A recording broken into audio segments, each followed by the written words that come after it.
Sambil Bismillahirrahmanirrahim. Assalamualaikum warahmatullahi wabarakatuh. Selamat siang, Bapak Ibu peserta kelas khusus MSTC. Perkenalkan, saya Nur Anggia Intasari dari BPPJ Kota Makassar sebagai moderator acara webinar hari ini. Yang kami hormati Bapak Yefri Purnama nih sebagai narasumber hari ini. Puji syukur kepada Tuhan Yang Maha Esa, pada hari ini Selasa 6 Oktober 2025 kita dapat bersama kembali pada acara webinar kelas khusus MSTC dengan tema pengadaan langsung pekerjaan konstruksi. Materi hari ini akan disampaikan oleh Bapak Yefri Purnama, beliau fungsional PBJ ahli muda di UKPBJ Kabupaten Kutai Kertanegara. Beliau juga sebagai master trainer, kontrak manajemen spesialis, procurement spesialis, dan procurement kontrak drafter Badan Nasional Sertifikasi Profesi. Selamat siang, Pak Yefri. Selamat siang, Bu Anggia. Apa kabar, Pak? Alhamdulillah, baik Bu. Mudah-mudahan Pak Yefri dan semua peserta dalam kondisi sehat selalu. Baik, Bapak Ibu sekalian, izinkan saya menyampaikan tata tertib acara webinar hari ini. Narasumber akan menyampaikan materi selama 45 menit, kemudian dilanjutkan dengan tanya jawab. Bapak dan Ibu dipersilakan untuk menyampaikan pertanyaan dengan mengklik tombol raise hand atau menulis pertanyaan pada kolom chat.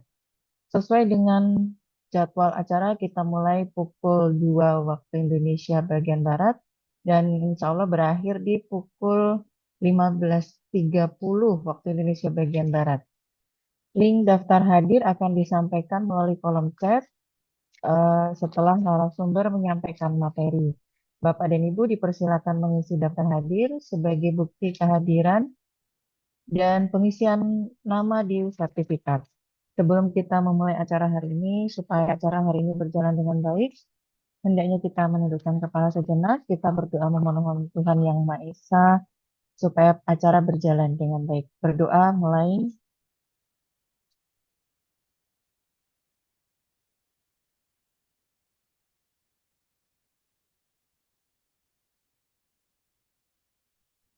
Berdoa selesai. Bapak dan Ibu, peserta kelas khusus MSTC, selanjutnya kita akan masuk ke dalam pemaparan materi oleh narasumber. Kepada Bapak Yefri Purnama, dipersilakan. Baik, terima kasih banyak Bu Anggia. Ya, Saya izin share dulu, jadi biar enggak.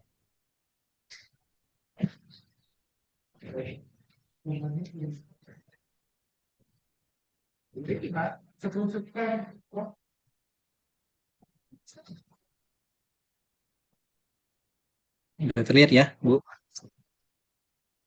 ya sudah. Oke, bagus Oke, Pak. baik. Terima kasih Bu Anggia. Assalamualaikum warahmatullahi wabarakatuh. Selamat siang Bapak Ibu Salam. sekalian, rekan-rekan dari Muji Santosa Training and Consulting. Selamat siang, salam sejahtera untuk kita semua. Om Swastiastu, Namo Buddhaya, salam kebajikan. Yang saya hormati Pak Muji Santosa selaku Direktur Training Muji Santosa Training and Consulting ya. Yang hari ini saya ucapkan terima kasih banyak mengamanahkan kepada saya untuk bersama Bapak Ibu sekalian, rekan-rekan dari Muji Santosa Training and Consulting, kita akan berdiskusi terkait materi salah satu metode pemilihan di pengadaan barang dan jasa pemerintah, yaitu khususnya di pekerjaan konstruksi dengan metode pengadaan langsung ya Bapak Ibu. Ya, artinya kalau bicara metode ini, Bapak Ibu semua tentu sudah familiar melaksanakan, cuma karena ada regulasi terbaru ya, kita ketahui ada dengan Perpres yang terbaru, tentu ada penyesuaian-penyesuaian dari sisi proses pemilihan, termasuk salah satunya juga terkait proses pemilihan pengadaan langsung ini ya. Oke, saya langsung saja Bapak Ibu. Nah, tadi disampaikan oleh Ibu Anggia, nama saya Pri Purnama. Saya bekerja di UKPBJ Kabupaten Kutai Kartanegara sebagai pengelola pengadaan barang dan jasa ahli muda. Saya juga kesehariannya aktif sebagai pokja pemilihan dan pejabat pengadaan. Selain itu juga sebagai fasilitator ya dari LKPP dan juga fasilitator dari Badan Diklat Provinsi Kalimantan Timur, juga sebagai Probity Advisor dan tim pendamping kontrak Bapak Ibu. Ya, di materi, di slide ada nomor handphone saya, silahkan nanti Bapak Ibu yang ingin berdiskusi, kita diskusi sama-sama, silahkan di WA saja, seperti itu ya. Oke, saya lanjut langsung saja. Nah, ini kita ketahui terkait metode proses pengadaan barang dan jasa pemerintah ya. Ini saya spesifik bicara terkait pengadaan langsung. Tentu kita ketahui beberapa regulasi aturan sudah diterbitkan oleh LKPP. Yang pertama ada tentu Perpres 46 ya, perubahan kedua terkait Perpres 16 2018 tentang pengadaan barang dan jasa pemerintah. Juga sama seperti proses katalog, juga sama ya, purchasing Bapak Ibu, ada SLKPP nomor 1 tahun 2025 tentang penjelasan atas masa transisi proses pemilihan penyedia ya. Terkait karena kita juga ketahui khususnya di pengadaan langsung, peraturan LKPP terkait regulasinya, ketentuan tata caranya itu belum diterbitkan. Seperti itu juga di proses tender juga ada ya. Intinya peraturan kita masih merujuk pada peraturan LKPP 12 tahun 2021 tentang pedoman pelaksanaan PBJ pemerintah. Sementara peraturan LKPP 12 ini kan sebenarnya bukan merupakan turunan dari Perpres 12 kemarin kan gitu ya. Tapi karena peraturan turunan untuk Perpres 46 belum ada, sehingga kita masih tetap menggunakan peraturan dari peraturan LKPP 12 2021. Baik, jadi tiga regulasi ini yang menurut saya menjadi dasar acuan kita dalam melaksanakan proses khususnya untuk di pengadaan langsung ya Bapak Ibu. Oke, sebelumnya kita ketahui dulu apa sih pengadaan langsung ya, metode pemilihan penyedia dengan nilai tertentu ya Bapak Ibu. Kalau kita bicara konstruksi kan seperti itu ya. Kalau penunjukan langsung tentu dengan keadaan tertentu, sementara di pengadaan langsung ini adalah metode pemilihan penyedia dengan nilai tertentu. Jadi ada batasan nilainya untuk proses pengadaannya dilaksanakan melalui pengadaan langsung ya Bapak Ibu. Yang kedua tentu karena ini sifatnya pengadaan langsung ya. Nah, kalau kita berbicara dari sisi tipologi proses pengadaan ini masuk ke tipologi level 2 ya. Kalau bicara ke PPK-an itu PPK tipe C. Nah, seperti itu ya. Jadi lingkup pekerjaannya sederhana Bapak Ibu. Lingkup pekerjaan sederhana, pekerjaan-pekerjaan konstruksi yang sederhana, yang tidak kompleks seperti itu ya. Dan sudah ada standar pelaksanaannya. Ya, jadi tadi juga diskusi di awal dengan Mbak Anggia ya. Nah, kalau kita mengingat kembali, salah satu metode pemilihan di pasal 38 yang pertama itu ada namanya e-katalog ya. Nah, sering dinyatakan bahwa salah satu proses bagaimana sih pekerjaan konstruksi di katalog, salah satunya adalah yang sudah terstandar, pekerjaannya rutin, sederhana. Jadi kurang lebih ya ada persamaan antara pengadaan langsung dengan e-katalog Bapak Ibu sekalian. Nah, nanti juga kita akan bahas seperti apa, seperti itu ya. Artinya lingkup pekerjaan yang bersifat sederhana saja ya, dan sudah ada standar-standar pelaksanaannya. Metode pelaksanaan yang sederhana dengan tingkat resiko yang rendah ya, jadi tingkat resiko keselamatan konstruksinya gitu ya, itu tingkat resiko yang rendah. Dibuatkan metode pelaksanaan pun yang sederhana ya, dari sisi jangka waktu pelaksanaan juga biasanya tidak terlalu lama. Nah, seperti itu ya, karena pekerjaannya hanya lingkup-lingkup ya, pekerjaan kecil, pekerjaan sederhana sehingga mudah diimplementasikan dalam pelaksanaan gitu ya. Membutuhkan juga peralatan-peralatan kerja yang sederhana dan tidak butuh tenaga ahli Bapak Ibu ya, hanya bersifat pelaksana juga. Walaupun di dalam lampiran 5 MDP ya, khususnya di pengadaan langsung itu dinyatakan dapat mensyaratkan petugas K3. Jadi dapat ya, petugas K3 pun opsional sebenarnya, walaupun idealnya harusnya tetap ada seperti itu ya. Oke, nah bersifat permintaan penawaran, bersifat metode permintaan penawaran ya, secara transaksional berarti disertai dengan proses klarifikasi negosiasi dengan kontrak berbentuk SPK, gitu ya. Nah ini Bapak Ibu, di pengadaan langsung artinya sudah dilakukan penetapan penyedia terlebih dahulu. Nah, karena kalau kita merujuk ke peraturan LKPP 12 lampiran 2 itu dinyatakan pejabat pengadaan mengundang satu pelaku usaha yang diyakini mampu. Artinya secara garis besar kita sudah ada nih penetapan siapa sih penyedia yang nanti akan diundang untuk menyampaikan penawaran di proses pengadaan langsung ini. Dan diyakini penyedia itu penyedia yang mampu Bapak Ibu sekalian.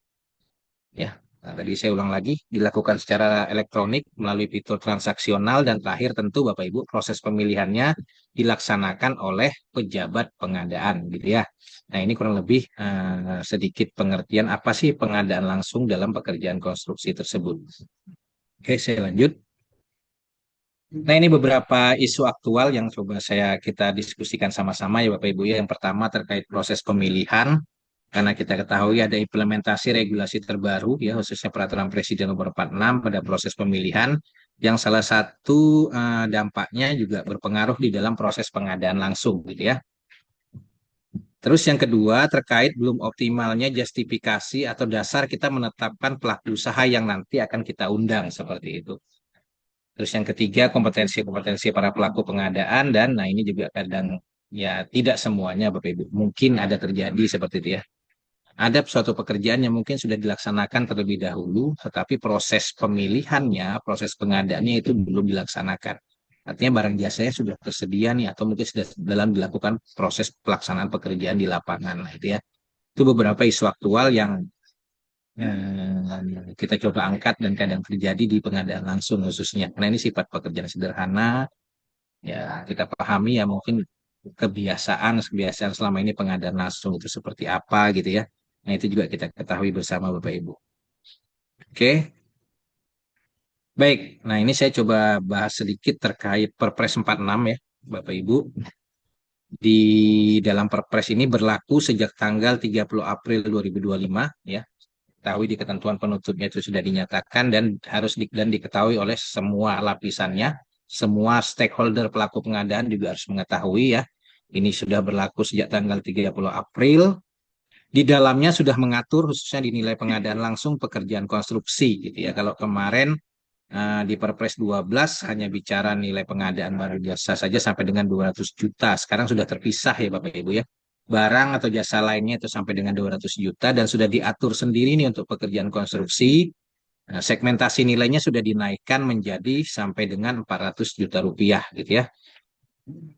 Baik, di ketentuan Perpres juga dinyatakan bahwa pengadaan barang jasa pemerintah yang persiapan dan pelaksanaannya telah dilakukan, artinya persiapan, tahap persiapan pengadaan, misalnya gitu ya, perencanaan, dan pelaksanaannya telah dilakukan sebelum terbitnya Perpres 46 ini dapat dilanjutkan dengan ketentuan Perpres 46 ini sendiri. Artinya ini opsional Bapak Ibu. Ya, dengan terbitnya Perpres, Bapak Ibu mau mengimplementasikan pelaksanaan pekerjaannya, khususnya misalnya pekerjaan konstruksi nih, yang kemarin nilainya hanya sampai 200 juta, sekarang dinaikkan menjadi 400 juta. Sementara proses perencanaannya mungkin Bapak Ibu sudah laksanakan di instansi kita gitu ya sejak sebelum terbitnya Perpres ini. Begitu juga mungkin dokumen persiapan pengadaannya. Jadi di Perpres 46 itu mengatur dapat dilanjutkan Bapak Ibu dengan mengikuti ketentuan Perpres 46. Jadi opsional kalau Bapak Ibu mau melanjutkan dengan ketentuan Perpres 46 juga silahkan. Ya, artinya tetap merujuk ke peraturan yang lama karena sudah melakukan proses perencanaan, persiapan mungkin sebelum Perpres, tetap memberlakukan peraturan sebelumnya ya juga tidak ada masalah seperti itu ya. Selanjutnya terdapat ketentuan-ketentuan baru dalam pemilihan yang harus diimplementasikan gitu ya. Nah, khususnya di proses tadi saya sampaikan di proses pengadaan langsung nilainya menjadi 400 juta. Terus ada ketentuan terkait syarat kualifikasi tadi ya yang tadi kita coba kita diskusikan sama Mbak Anggia, salah satunya terkait penilaian kinerja. Juga ada proses kalau di tender ada preferensi harga pekerjaan konstruksi. Nah, kira-kira gitu ya. Artinya ada ketentuan, sebenarnya bukan ketentuan baru ya Bapak Ibu. Kalau kita bicara ketentuan baru sih tidak ya. Perpres 46 itu hanya sifatnya penegasan, Pak. Lebih ke arah penegasan, ya ketentuan baru mungkin contoh ya sederhana, pengadaan langsung pekerjaan konstruksi ini yang nilainya segmentasinya dinaikkan menjadi 400. Oke, itu yang baru. Tapi seperti preferensi, seperti itu ya, itu memang lebih ke arah penegasan-penegasan saja. Dan yang terakhir, belum tersedianya aturan LKPP terkait ketentuan proses pemilihan sesuai dengan merujuk kepada Perpres 46. Jadi intinya aturan turunan untuk proses implementasi sesuai Perpres 46 ini sampai saat ini masih belum ada Bapak Ibu. Ini juga masih disusun oleh teman-teman LKPP seperti itu ya. Ya harapan kita dalam waktu tidak lama ya harapan kita sudah terbit aturannya sehingga bisa menjadi dasar kita dalam melakukan proses pengadaan barang dan jasa pemerintah. Oke, nah ini juga kita ketahui Bapak Ibu di pasal 38 Perpres 46 saya bicara ya. Ada 5 metode pemilihan khususnya untuk pekerjaan konstruksi.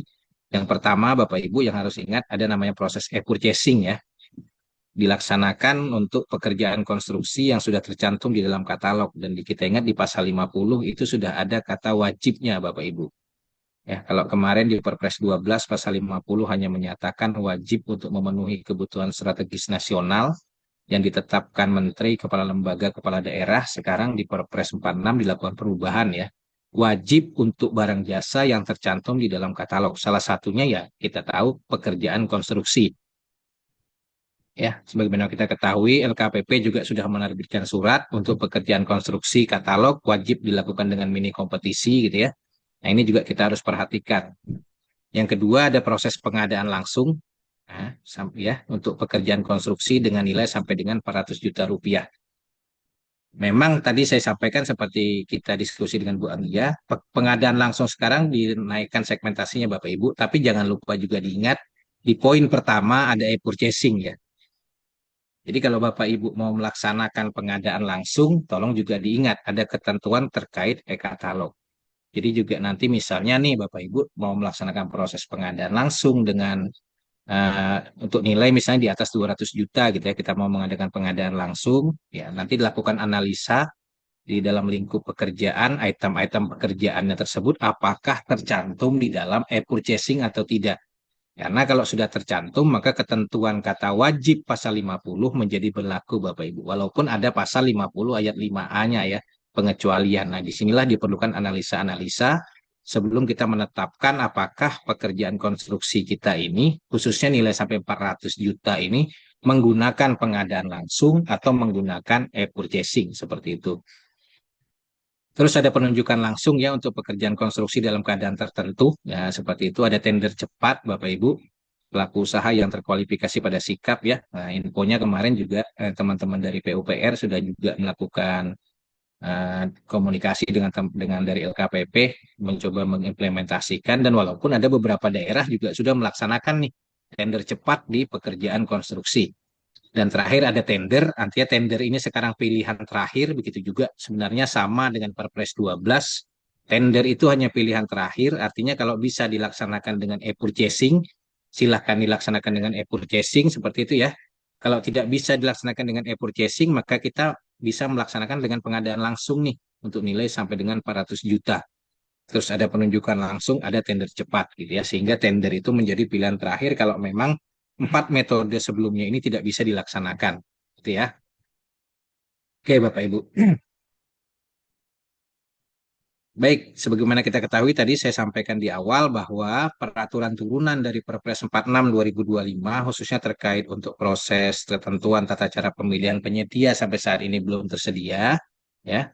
Sama seperti di katalog juga LKPP sudah mempublish atau menyampaikan salah satu surat edaran ya, surat edaran nomor 1 LKPP 2025 tentang penjelasan atas peraturan Presiden nomor 46 tahun 2025 tentang pengadaan barang jasa pemerintah pada masa transisi, Bapak Ibu. Artinya pada masa transisi ini sampai nanti terbit peraturan LKPP terkait peraturan proses pengadaan barang jasa pemerintah melalui penyedia. Ya, artinya kalau itu belum diterbitkan, ada SE1 LKPP yang akan memberikan penjelasan terkait masa transisi tersebut. Ya.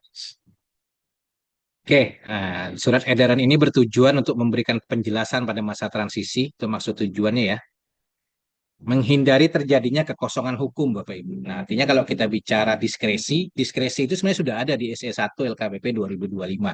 Menghindari terjadinya kekosongan hukum ya. Nah, ini juga kalau kita bicara tentang Undang-Undang 30 pemerintahan kan ada tuh diskresi ya. Salah satunya untuk menghindari terjadinya suatu proses kekosongan hukum. Di peraturan presiden sendiri di pasal 9 tugas PA juga salah satunya ada ya, menetapkan terkait ketentuan, metode, tata cara pemilihan, kontrak untuk mengisi kekosongan hukumnya. Artinya SE1 ini juga sudah sebagai diskresi Bapak Ibu ya. Artinya sebagai diskresi kita dalam melakukan proses pengadaan karena juga menjamin kepastian hukum. Artinya kalau misalnya kita bicara terkait pengadaan langsung pekerjaan konstruksi 400 juta gitu ya. Nah, sementara tadi saya sampaikan peraturan turunan yang belum ada. Oh, kita merujuk nih kepada ke dokumen peraturan LKPP 12 2021. Artinya kita masih menggunakan dokumen yang lama sebagai turunan dari Perpres 12 ya, peraturan LKPP 12 tersebut. Ya boleh Bapak Ibu sekalian. Dijamin di mana? Di SS1, Pak. Ya.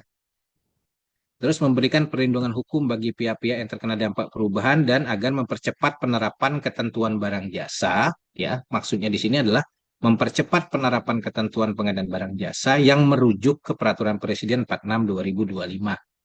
Kira-kira seperti itu ya. Nah, di poin 5-nya dinyatakan pada saat Perpres 46 tentang perubahan ini mulai berlaku, semua peraturan pelaksanaan dinyatakan masih berlaku gitu ya. Peraturan tentang perencanaan, misalnya peraturan LKPP 11, peraturan LKPP 3 swakelola, tentang pembinaan pelaku usaha, peraturan LKPP 5 gitu ya, nah salah satunya peraturan LKPP 12 itu juga masih berlaku semua Bapak Ibu.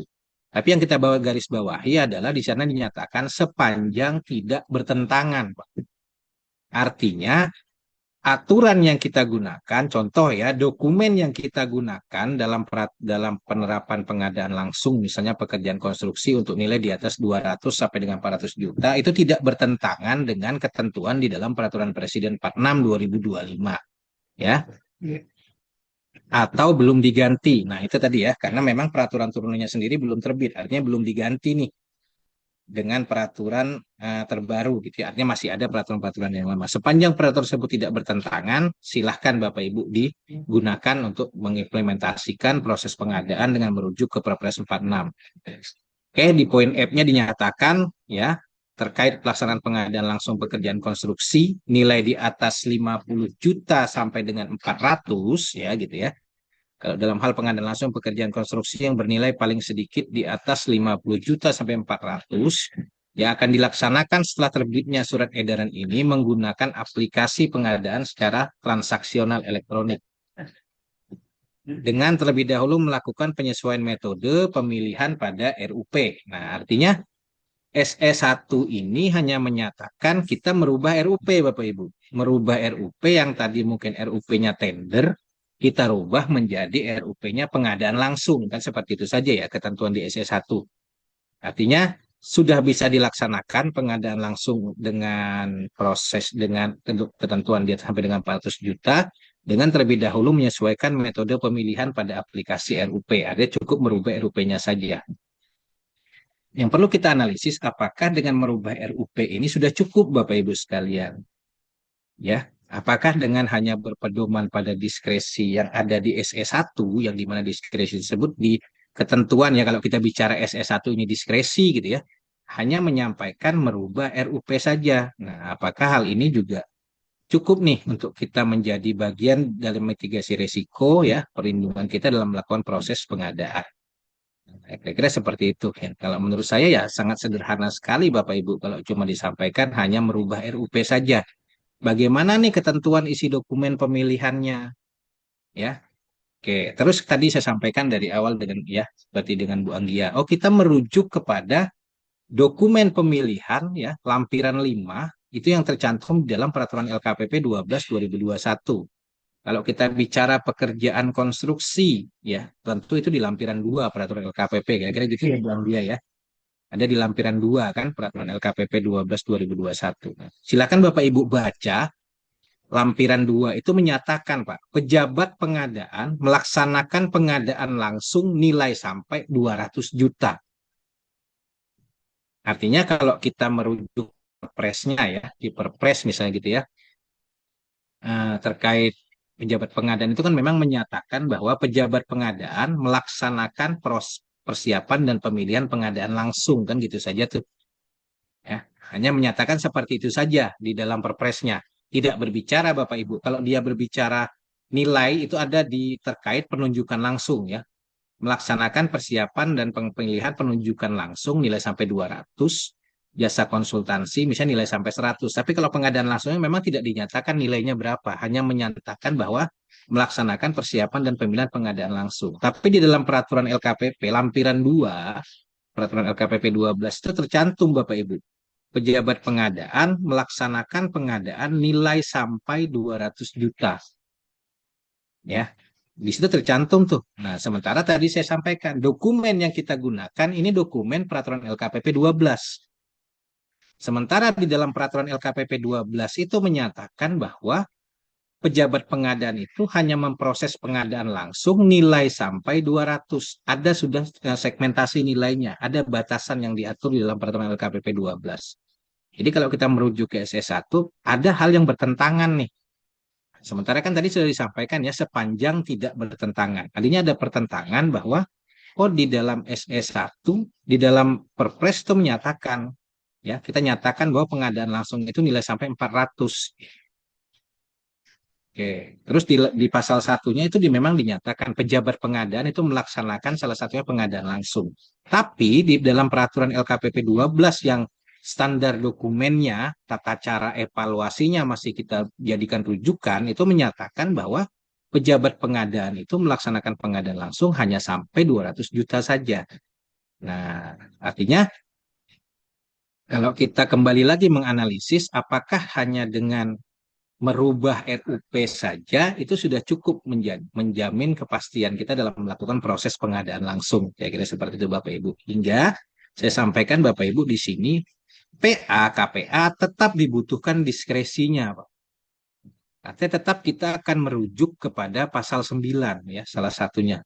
Situ ya. PA KPA dapat melakukan penetapan terkait metode pemilihan, kontraknya seperti apa, tata caranya seperti apa ya, untuk mengisi kekosongan hukum itu di pasal 9 Perpres 46 huruf F2. Artinya ada penetapan dari PA ya, PA KPA. Ini kita bisa nyatakan sebagai diskresi lah. Hingga memperjelas nih Bapak Ibu. Salah satunya saya ambil contoh tadi bahwa yang melaksanakan pengadaan langsung nilai di atas 200 sampai 400 itu pejabat pengadaan. Ya, karena kalau kita merujuk ke ya seperti itu artinya standar dokumen, ketentuan tata cara evaluasi, ketentuan proses pemilihannya tetap kita merujuk ke peraturan LKPP 12. Tapi terkait pelaku pengadaannya, disinilah kita akan sampaikan dalam diskresinya PA yang melaksanakan adalah pejabat pengadaan. Nah, kira-kira seperti itu. Itu salah satu poin uh, isi penetapan atau diskresi dari PA KPA gitu ya. Tentu terus menyatakan juga di dalam diskresinya Bapak Ibu bahwa dokumen pemilihan merujuk kepada pasal 4 lampiran 6 model dokumen pemilihan peraturan LKPP 12 gitu ya. Terus metode evaluasinya misalnya kualifikasinya misalnya pasca kualifikasi, modul dokumen kontraknya SPK, nah itu tetap akan diperlukan. Itu salah satu Bapak Ibu, kenapa kita berbicara PAKPA itu kita tetap kita butuhkan diskresinya, Pak. Salah satunya itu tadi, Pak. Siapa yang mengatur yang pelaku pengadaan yang melaksanakan ini siapa? Karena di dalam peraturan Perpres 46 tidak menyatakan ada pejabat pengadaan lah kita nyatakan nilai sampai di atas 200, tapi peraturan LKPP 12 sendiri hanya menyampaikan nilai sampai 200 saja. Sementara aturan turunnya kan belum ada gitu ya. Nah, itu yang mungkin perlu juga salah satu poin adanya diskresi dari pengguna anggaran. Terus yang kedua, Bapak Ibu sekalian, tugas PPK, Pak. Nah, tugas pejabat pembuat komitmen. Tentu yang pertama melaksanakan tugas dan kewenangannya sesuai pasal 11 ayat 1 ya. Selain mungkin mendapatkan mandatori dari PAKPA untuk menandatangani perjanjian itu silahkan, tapi paling tidak di poin pasal 11 ayat 1-nya itu menjadi tugas kewenangan, menyusun spesifikasi teknis, menetapkan HPS, rancangan kontrak, dan seterusnya seperti itu. Dan juga Bapak Ibu melakukan penilaian sesuai pasal 50 angka 5B ya. Nah, tadi saya sampaikan ke Bu Anggia. Kita jangan lupa ada poin pertama bahwa katalog itu menjadi sesuatu yang wajib Bapak Ibu. Artinya misalnya tadi saya ambil contoh ya, kita ada pekerjaan konstruksi pekerjaan jalan gitu. Nah, kita harus menganalisis dulu nih Bapak Ibu sekalian, apakah item pekerjaan yang akan kita lakukan ini, yang kita butuhkan dalam kita lakukan prosesnya ini, tercantum tidak di dalam katalog. Kalau tercantum di dalam katalog, artinya ketentuan purchasing itu menjadi wajib Bapak Ibu. Ya, artinya ketentuan purchasing menjadi wajib dan itu dilaksanakan dengan mini kompetisi tentunya ya. Nah, saat kita mau melaksanakan proses pengadaan langsung pekerjaan konstruksi, ya saya ambil nilai di atas 200 sampai 400 juta lah. oh kita ada pekerjaan gitu. Sementara dari analisa kita, item-item pekerjaan itu semuanya sudah tercantum di dalam katalog. Tapi kita menetapkan bahwa kita akan melaksanakannya dengan pengadaan langsung nih. Nah, itu juga perlu analisa dari PPK, prinsip kehati-hatian ya. Karena Bapak Ibu sekalian kita pahami ya, pengadaan langsung kita mengundang hanya satu penyedia, Pak. Kita ambillah nilai misalnya 300 juta lebih gitu ya, hampir 400 juta. Kita hanya mengundang satu pelaku usaha dengan negosiasi. Tapi ada ketentuan yang mengatur mini kompetisi, Bapak Ibu. Artinya kita melakukan kompetisi secara mini nih, secara katalog. Nah, jadi ketentuan pasal 50 ayat 5B-nya yang kita gunakan ya.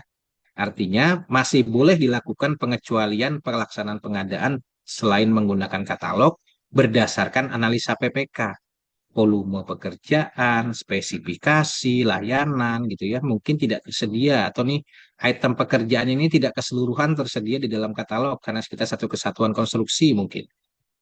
Yang kedua, prinsip efektif efisiensinya yang harus diperhatikan ya. Kalau menurut analisa PPK lebih efektif efisien dilaksanakan dengan pengadaan langsung, silahkan dibuat analisanya.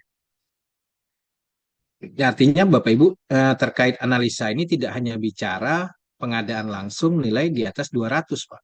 Nilai sampai 200 juta pun juga harusnya dilakukan analisa ya. Karena tadi ayat purchasing itu sudah menyatakan wajib dilaksanakan dalam hal tercantum barang jasanya dalam katalog, khususnya konstruksi nih. Kalau sudah tercantum barang jasa dalam katalog, wajib dilaksanakan secara katalog dengan mini kompetisi. Tapi saat kita mau melaksanakannya dengan pengadaan langsung, tentu para PPK harus membuat analisa, Bapak Ibu. Ini sebagian dari mitigasi, Pak. Bapak Ibu sekalian, jangan sampai nanti misalnya auditor mempertanyakan, Pak. Ya, itu saya bilang ya, kalau dulu mungkin auditor bicara ya ini hanya untuk kebutuhan strategis nasional saja nih katalog. Sekarang dengan perubahan regulasi, tentu mungkin auditor akan bertanya, kenapa tidak menggunakan katalog khususnya di konstruksi nih? Kenapa tidak menggunakan katalog mini kompetisi saja? Kenapa memilih pengadaan langsung nilai di atas 200 juta? Nah, ini juga yang harus dipersiapkan para PPK analisa justifikasinya Bapak Ibu sekalian sebagai bagian mitigasi risiko gitu ya. Dan terakhir tugas dari pejabat pengadaan tentunya Bapak Ibu melakukan proses pengadaan langsung ya sesuai diskresi, sesuai dokumen persiapan, sesuai dokumen pemilihan dengan terlebih dahulu melakukan penyesuaian-penyesuaian pada dokumen pemilihan yang nanti ditetapkan ya. Tentu penyesuaian itu kita merujuk kepada peraturan-peraturan yang terbaru Bapak Ibu karena tadi kita melaksanakan sesuai dengan ketentuan peraturan yang terbaru. Kira-kira gitu ya Bapak Ibu ya.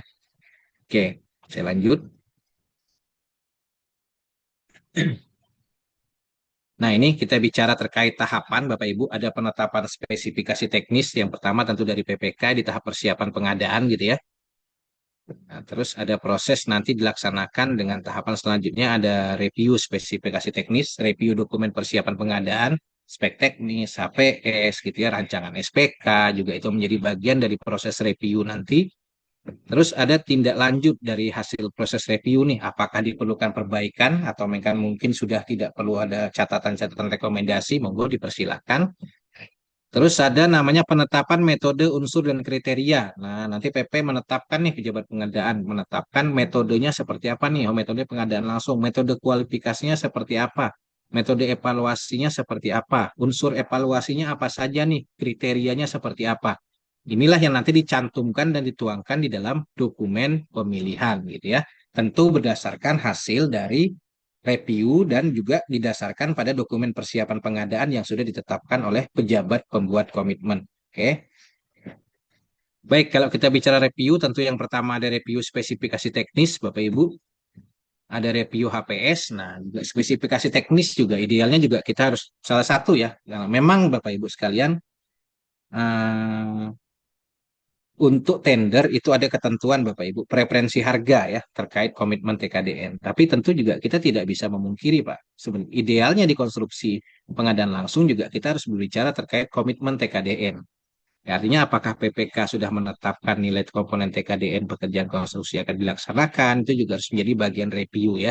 Mereview HPS-nya Bapak Ibu sekalian, saya sumber informasinya dari mana, standar yang digunakan apa gitu ya. Nah, mereview rancangan kontrak ya, rancangan SPK khususnya apakah ketentuan-ketentuan karena sebagaimana kita ketahui ya salah satu Kalau untuk nilai di atas 200, kita sudah mempersyaratkan jaminan pelaksanaan tentunya. Nah, jadi ada jaminan pelaksanaan di pengadaan langsung nih sekarang nih. Untuk nilai di atas 200 sampai dengan 400 juta. Mereview dokumen anggaran belanja, IDRUP gitu ya, waktu penggunaan barang jasa. Dan ini juga yang terpenting Bapak Ibu saat ini Pak. Mereview terhadap analisis pasar. Apa itu analisis pasar Bapak Ibu? Ketersediaan pelaku usaha Pak. Hingga kita bisa mencari semacam referensi pembanding, hingga nanti kita bisa tetapkan penyedia mana sih yang kita pilih untuk kita undang mengikuti proses pengadaan langsung ini. Salah satu bahan adalah adanya di review terhadap analisis pasar gitu ya. Terus juga uraian identifikasi bahaya dan tingkat resiko keselamatan konstruksinya. Nah, ini fungsi dari review proses dalam pengadaan langsung Bapak Ibu. Tahapan reviewnya ada dua, bisa dengan pertemuan langsung gitu ya. Artinya pejabat pengadaan mengundang PPK untuk hadir, kita lakukan pembahasan bersama-sama. Nanti rekomendasi catatan dari hasil review yang dilakukan oleh pejabat pengadaan dituangkan dalam berita acara, ya. Dan nanti juga diserahkan langsung kepada PPK, ditandatangani bersama, dan PPK menindaklanjuti nih kalau memang ada rekomendasi dibutuhkan perbaikan, PPK melakukan perbaikan. Juga bisa dilakukan tanpa pertemuan langsung, Bapak Ibu. Artinya tanpa pertemuan langsung, pejabat pengadaan ya. Nah, artinya kan kalau kita bicara kan pengadaan langsung konstruksi ini kan dilakukan secara transaksional ya. Jadi pejabat pengadaan mendownload dokumen persiapan pengadaan yang tercantum di DSPSE, nanti dipelajari oleh pejabat pengadaan, lalu dituangkan dalam berita acara hasil review yang dilakukan tanpa tatap muka tadi dan dikirimkan kepada PPK Bapak Ibu. Nah, jadi nanti PPK menindaklanjuti hasil dari reviewnya seperti apa. Jadi ada dua tahapan ya, bisa dengan pertemuan langsung atau tanpa pertemuan langsung. Oke. Baik. Dalam review Bapak Ibu yang harus kita pastikan adalah kita hanya bersifat mengusulkan Pak, memastikan dan mengusulkan, memastikan semua dokumen persiapan pengadaan ini sudah memenuhi ya, misalnya unsur dari pemenuhan standar spesifikasi teknis, spek peralatannya ada, spek personil manajerialnya ada, spesifikasi bahan bangunannya ada, mungkin spesifikasi metodenya ada, ya tingkat resikonya ada, kita memastikan nih. Nah, nanti kita mengusulkan kalau memang dibutuhkan perbaikan semacam rekomendasi ya. Jangan lupa dibatasi kewenangan dan profesionalisme kita selaku pelaku pengadaan. Outputnya kita tuangkan dalam hasil pekerjaan berupa berita acara, teknis pembahasannya sesuai SOP. Artinya kita buatkan nih sudah standar buku kerjanya seperti apa Bapak Ibu. Ini tugas kita dalam fungsi review. Oke. Setelah itu ada namanya tahapan persiapan pengadaan ya. Salah satunya kita menyusun atau menetapkan dokumen pemilihan ya. Di mana rujukan kita sampaikan tadi tetap merujuk kepada peraturan LKPP 12/2021 lampiran 5 ya. Dokumen pengadaan langsung ditetapkan oleh pejabat pengadaan yang membuat informasi dan ketentuan yang harus ditaati para pihak. Jadi lagi saya sampaikan, para pihak di sini tidak hanya pelaku usaha, Bapak Ibu. Kita selaku pejabat pengadaan juga nanti harus mentaati isi dokumen yang sudah kita lakukan, gitu ya.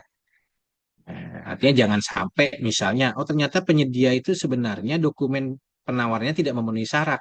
Tapi ya udahlah, karena tadi mungkin faktor kebiasaan pejabat pengadaan langsung aja nih, lanjut saja. Nah, hal-hal seperti itu alangkah baiknya dihindari Bapak Ibu sekalian. Disusun berdasarkan dokumen persiapan pengadaan yang ditetapkan oleh PPK dan direview dari pejabat pengadaan ya. Masih menggunakan MDP lampiran 5 di pasal 4 ayat 1 huruf B peraturan LKPP 12. Ini nanti perlu disesuaikan dengan peraturan terbaru antara lain ketentuan syarat kualifikasi Bapak Ibu. Nah, kita mencantumkan terkait syarat penilaian kinerja penyedia ya. Ketentuan tata cara evaluasinya seperti apa ya, penegasan tata cara evaluasinya seperti apa, dan juga terakhir ada persyaratan terkait jaminan pelaksanaan. Ini juga nanti kita cantumkan di dalam dokumen pemilihan di pengadaan langsung gitu ya. Nah, menurut saya penyesuaiannya hanya seperti itu saja Bapak Ibu. Secara garis besar semuanya tetap sama dengan ketentuan sebelumnya. Cuma ada penyesuaian-penyesuaian terkait syarat kualifikasi, penegasan tata cara evaluasi, dan juga terkait syarat jaminan pelaksanaan gitu ya. Oke, kalau kita bicara syarat persyaratan penawaran, nah ini tentu merujuk kepada, saya sudah merujuk kepada peraturan yang terbaru ya, hingga kita cantumkan syarat pengalaman penilaian kinerja dengan nilai baik atau sangat baik sesuai SE1 LKPP 2025 ya. Ini dikecualikan Bapak Ibu bagi pelaku usaha yang baru berdiri kurang dari 3 tahun. Nah, jadi di sini ada dua Bapak Ibu. Dikecualikan pelaku usaha yang baru berdiri kurang dari 3 tahun dan belum memiliki pengalaman. Dia tidak menyatakan atau. Artinya kalau berdirinya kurang dari 3 tahun tapi sudah punya pengalaman, penilaian kinerja juga menjadi persyaratan, Bapak Ibu. Kecuali berdirinya kurang dari 3 tahun tapi belum punya pengalaman, itu kita kecualikan. Karena ada kata dan ya, dan memang belum memiliki seperti itu. Kalau ketentuan yang lainnya sama, perizinan berusaha di bidang jasa konstruksi ya, NIB tetap ada, sertifikat standar terverifikasi juga ada ya Bapak Ibu. Hampir sebagian saya lihat ya. Di tempat saya juga sering saya lihat pengadaan langsung itu jarang mempersyaratkan sertifikat standar terverifikasi Bapak Ibu. Sementara kalau kita bicara PUPR 8 itu tidak menyatakan dikecualikan pengadaan langsung. Artinya semua proses pemilihan penyedia pekerjaan konstruksi wajib mempersyaratkan sertifikat standar terverifikasi. SBU sesuai persyaratan, KSWP ya, akte pendirian, akte perubahan, dan pengalaman sesuai subklasifikasi ya Bapak Ibu ya. Nah itu dokumen kualifikasi Pak. Kalau kita bicara dokumen administrasi teknis, tentu ada surat penawaran. Kalau teknisnya hanya menyampaikan daftar isian peralatan beserta bukti kepemilikan. Artinya ada daftar dan bukti gitu ya. Nah, ini nanti kita lihat kesesuaiannya nih. Terus daftar personil beserta daftar riwayat pengalaman kerja atau referensi dari PPK. Jadi kita tidak usah mempersyaratkan SKK gitu ya. Minta SKK di-upload Bapak Ibu. Tidak, itu tidak menjadi syarat dalam dokumen penawaran ya. Terus ada terakhir penawaran harga Bapak Ibu sekalian. Nah, isi dari persyaratan dokumen penawaran ya. Oke, pada dasarnya Bapak Ibu, proses evaluasi di pengadaan langsung itu sifatnya relatif sederhana, Pak. Karena apa? Yang pertama Bapak Ibu, penyedia yang nanti kita undang ya, artinya sudah kita pilih ini kita sudah yakin mereka mampu. Artinya kita sudah tahu nih dari sisi kualifikasi mampu, dari sisi pengalaman mungkin ada gitu ya. Nah, itu yang pertama. Artinya kita sudah melakukan analisis pemilihan penyedia terlebih dahulu ya, tidak melalui metode kompetisi, mekanisme kompetisi, kita langsung mengundang penyedia dan penyedia menyampaikan penawaran gitu ya. Pendekatannya menggunakan sistem gugur ya, ada tidak ada, sesuai tidak sesuai, hanya seperti itu saja. Dan kriteria persyaratannya lebih mudah Bapak Ibu dan sudah terukur dari awal. Nah, ini kira-kira seperti itu ya proses evaluasinya. Oke, kalau kita bicara metode pemilihan, penyampaian penawarannya satu file gitu ya, sama saja Bapak Ibu, metode evaluasinya menggunakan metode sistem gugur ya, kualifikasi pasca kualifikasi, dan terakhir evaluasinya menggunakan metode sistem gugur juga, kualifikasi maupun metode evaluasi penawaran gitu ya. Jadi tidak ada perubahan Bapak Ibu sebenarnya dari isi dokumen yang ada. Nah ini ya, kurang lebih tahapannya seperti ini. Kalau kita bicara nanti pejabat pengadaan mencari sumber informasi, terus mengundang satu pelaku usaha yang diyakini pejabat pengadaan mampu. Jadi siapa yang meyakini mampu? Di sini pejabat pengadaan Bapak Ibu. Kitalah selaku pejabat pengadaan meyakini bahwa yang kita undang ini mampu. Itu beda dengan tender. Tender kita mengkompetisikan. Tapi kalau pengadaan langsung kita udah yakin dari awal pelaku usaha yang kita undang ini memiliki kemampuan gitu ya. Nanti penyedia menyampaikan penawaran, ada proses evaluasi, ada proses pembuktian, ada proses klarifikasi negosiasi gitu ya. Nah, dan terakhir proses penetapan pengumuman pemenang, dan hal ini kita laporkan hasil pengadaannya kepada PPK dengan tembusan kepala UKPBJ. Kira-kira seperti itu. Ini kurang lebih garis besar tahapan proses pengadaan langsung ya. Tidak ada perubahan Bapak Ibu, masih sama seperti yang dulu. Nah, oke, sekarang kita bicara Bapak Ibu, analisis kemampuan pelaku usaha. Nah, ini juga menjadi bagian mitigasi resiko ya. Karena tadi saya sampaikan nilai segmentasinya itu meningkat sampai dengan 400, tapi jangan lupa analisa mitigasi resiko juga diperlukan. Salah satunya ini Bapak Ibu. Pejabat pengadaan mengundang satu pelaku usaha yang diyakini mampu. Artinya yang meyakinkan mampu ini kita selaku pejabat pengadaan. Ya, mampu dari sisi kualifikasinya, artinya memenuhi persyaratan nih. Kita udah bisa menganalisis dari awal, oh pelaku usaha ini dari sisi mungkin perizinan berusahanya ada, SBU-nya ada gitu ya, pengalaman ada gitu ya. Terus sumber daya kemampuan misalnya, oh sudah pernah mungkin memiliki pengalaman nih pekerjaan sebelumnya. Kita udah tahu analisanya ya. Nah, sumber informasi didapat dari mana? Salah satunya bisa dari hasil review Bapak Ibu. Oh, bahwa PPK sudah melakukan analisis review nih ketersediaan pelaku usaha. Oh, PPK mungkin ada pelaku usaha yang mungkin sudah pernah berpengalaman melaksanakan pekerjaan di instansinya gitu ya, bisa menjadi bahan analisis bagaimana sih penilaian kinerjanya kalau sudah ada gitu ya.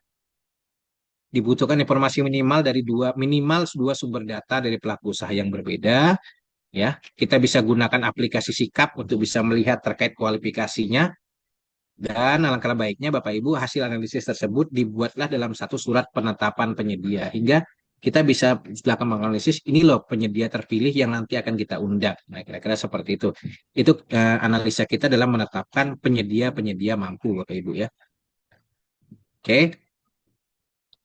Terus evaluasi penawaran masih sama Bapak Ibu, tidak ada perubahan, ada evaluasi administrasi kualifikasi ya, ada evaluasi teknis, evaluasi harga, pembuktian kualifikasi, dan terakhir ada klarifikasi negosiasi. Semuanya kita tuangkan dalam dokumen berita acara gitu ya. Nah, ketentuan juga tidak ada perubahan terkait pembuktian ada di dalam IKP 10.5, klarifikasi di 10.6 gitu ya.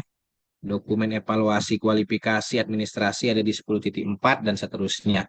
Ya, pedomannya masih sama karena kita masih menggunakan MDP yang sama, dokumen pemilihan yang sama dengan sebelumnya. Oke, evaluasi surat penawaran ya, metodenya menggunakan sistem gugur. Ya. Surat penawaran ditandatangani oleh para pihak ya, tapi karena sifatnya kita elektronik, surat tanda tangan secara otomatis sudah secara elektronik, sudah mencantumkan harga penawaran, masa berlakunya tidak kurang ya, jangka waktu pelaksanaan juga tidak melebihi yang dipersyaratkan dari dokumen. Outputnya ada dua, memenuhi atau tidak memenuhi, kira-kira seperti itu ya. Masih sama Bapak Ibu, tidak ada perubahan. Kalau tidak memenuhi, maka pengadaan langsungnya kita nyatakan gagal dan kita mengundang pelaku usaha yang lain gitu ya. Nah, terus terkait evaluasi personil manajerial Bapak Ibu, nanti pelaku usaha wajib menyampaikan daftar isian beserta daftar riwayat pengalaman kerja. Jadi yang disampaikan itu hanya daftar isian beserta daftar riwayat sebenarnya. Tidak perlu sebenarnya penyedia menyampaikan ijazah, SKK, itu bukan menjadi bagian evaluasi gitu ya. Metodenya sistem gugur ya. Nanti Bapak Ibu, SKK itu akan dibuktikan di tahapan klarifikasi, Pak. Jadi nanti pada saat klarifikasi, kita minta pelaku usaha menyampaikan SKK yang ditawarkan nih personil. Oh, misalnya menawarkan misalnya Jepri gitu. Pada saat klarifikasi, mana sih SKK-nya Jepri itu tolong ditunjukkan kepada pejabat pengadaan. Jadi perbedaannya kalau di tender SKK dibuktikan saat serah terima personil, di pengadaan langsung SKK dibuktikan saat klarifikasi negosiasi. Tapi sekali lagi tidak menjadi bahan evaluasi teknis gitu ya. Oke. Terus metode terkait peralatan ya wajib menyampaikan daftar isian beserta bukti Bapak Ibu. Nah, ini Pak yang juga harusnya kita clearkan.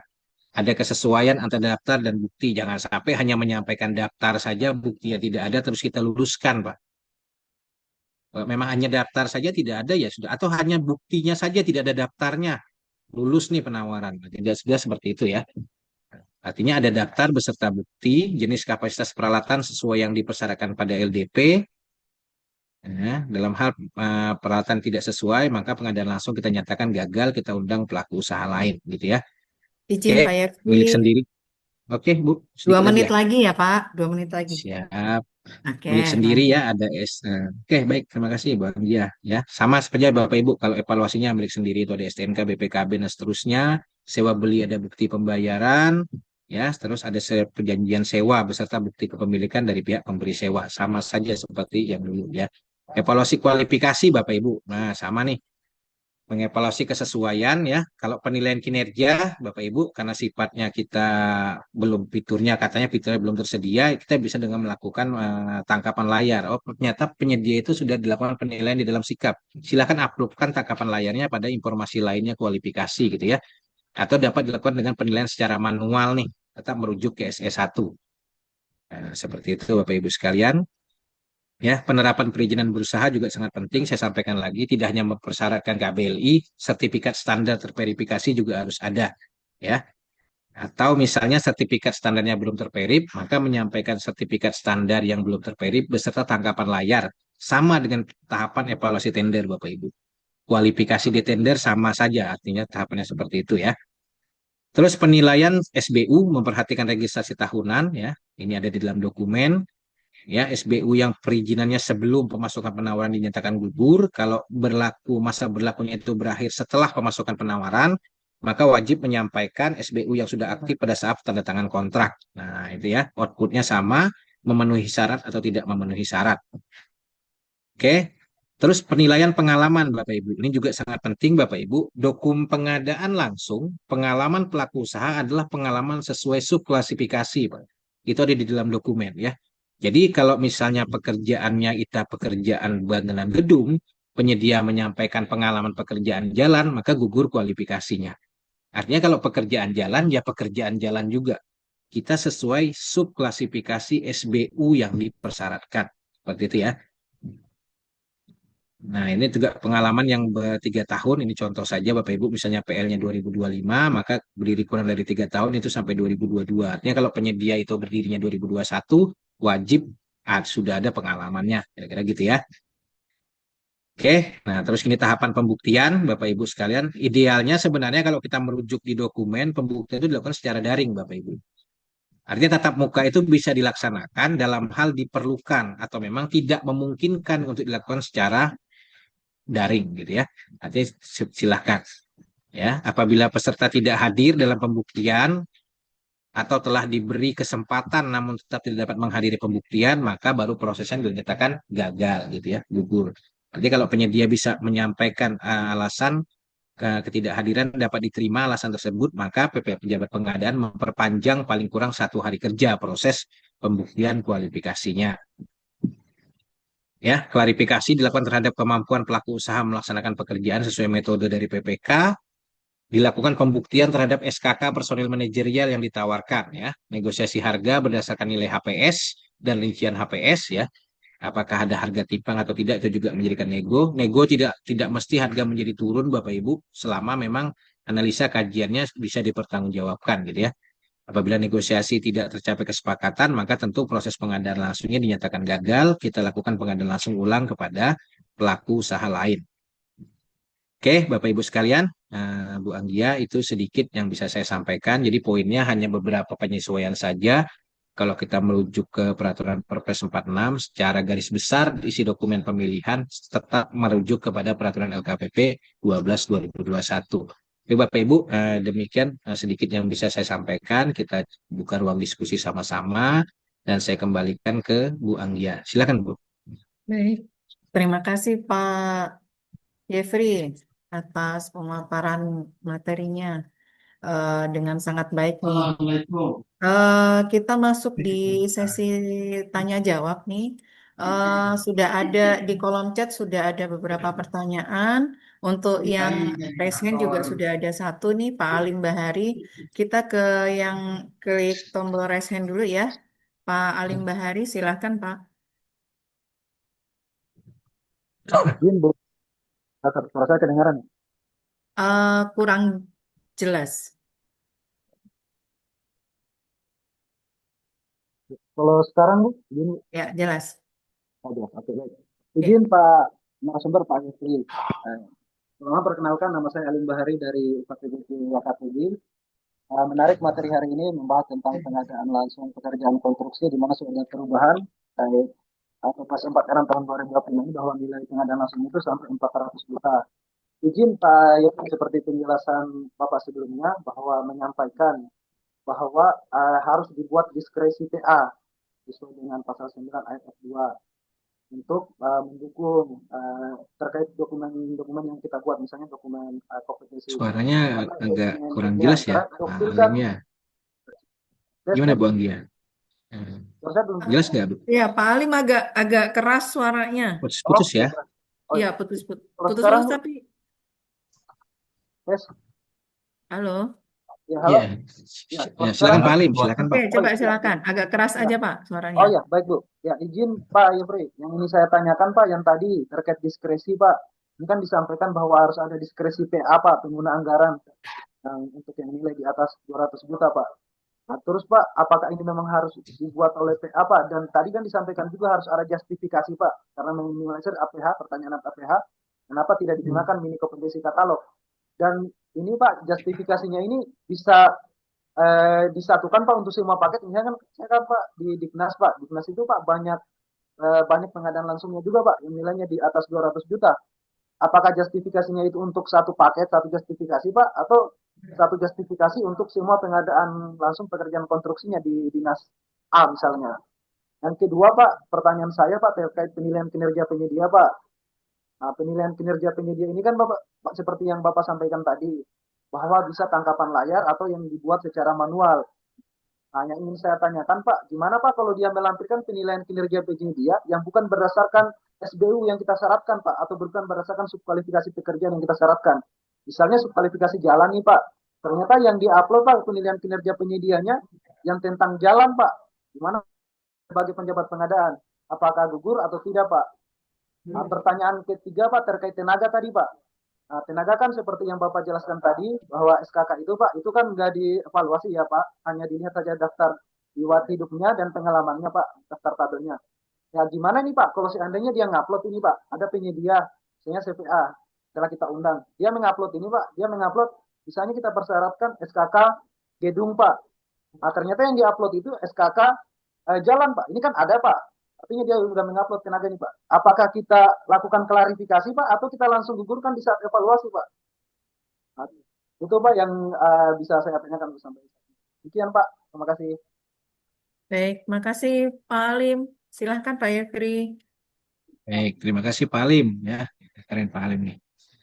Pertanyaannya. Baik, yang pertama terkait diskresi Pak ya. Nah, Iya, terkait diskresi, memang kalau kita merujuk SE1, kalau tadi saya sampaikan SE1 itu memang diskresi Pak.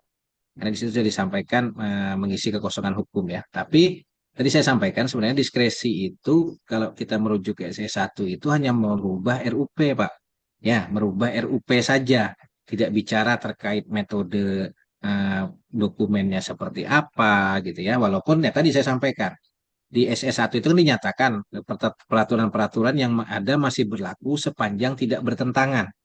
Nah, kembali nih kalau kita bicara peraturan LKPP 12 2021 di lampiran 2 itu saya sampaikan tadi, di situ ternyata dinyatakan sudah tercantum Pak, pejabat pengadaan itu melaksanakan pengadaan hanya nilai sampai 200. Artinya ada pertentangan antara isi lampiran 2 ya terkait pejabat pengadaan khususnya di konstruksi dengan ketentuan di dalam Perpres. Ya, Perpres itu kan nilai sampai 400 juta pengadaan langsung. Nah, ya kita analisa ini kalau sampai 200 juta clear Pak Alim. Ya, udah clear tuh pejabat pengadaan yang melaksanakan, artinya berkesesuaian antara Perpres 46-nya dan lampiran 2 peraturan LKPP-nya. Karena ya, kembali saya sampaikan dokumen pemilihan kita masih menggunakan dokumen peraturan LKPP 12 kan seperti itu ya. ya, ya.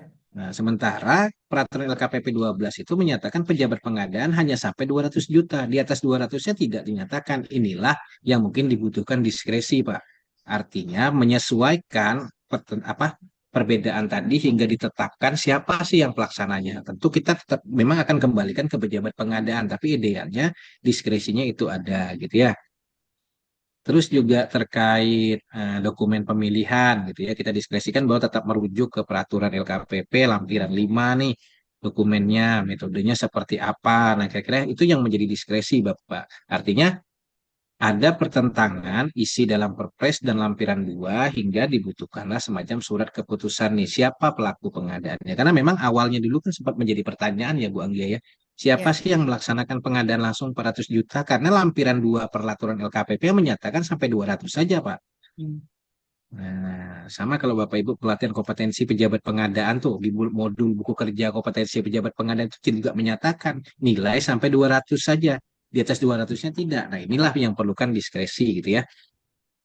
Terus terkait analisa Bapak Pak Alim ya, terkait analisa para PPK ya Pak. Tadi saya sampaikan Pak, memang metode pemilihan itu pertama purchasing Pak, itu wajib kalau barang jasa sudah tercantum dalam purchasing.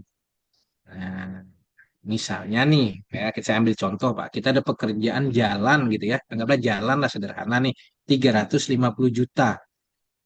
Oke, kita laksanakan dengan pengadaan langsung Pak. Maka kalau mau melaksanakan pengadaan langsung, buatlah analisa pemilihan penyedia hingga karena gini Pak, memang nilai segmentasinya naik, cuma prinsip mitigasi resikonya juga harusnya lebih meningkat ya Bu Anggia ya. Jangan sampai kita hanya berpikir, oh nilainya naik menjadi 400 nih, prosesnya cepat. Jangan lupa mitigasi resiko juga harus kita perkuat di situ.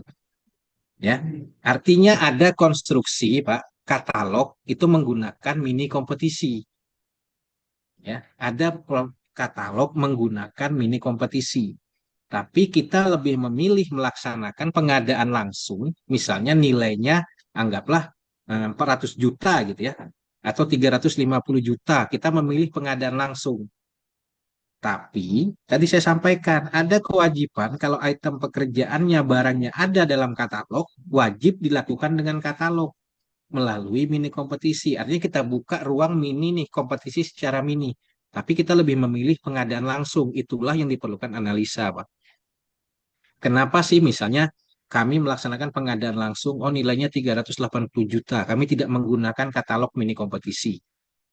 Nah, apa nih dasarnya? Kenapa penyedia itu yang kita undang? Itu dasar-dasar analisa, Pak, yang harus kita perkuat.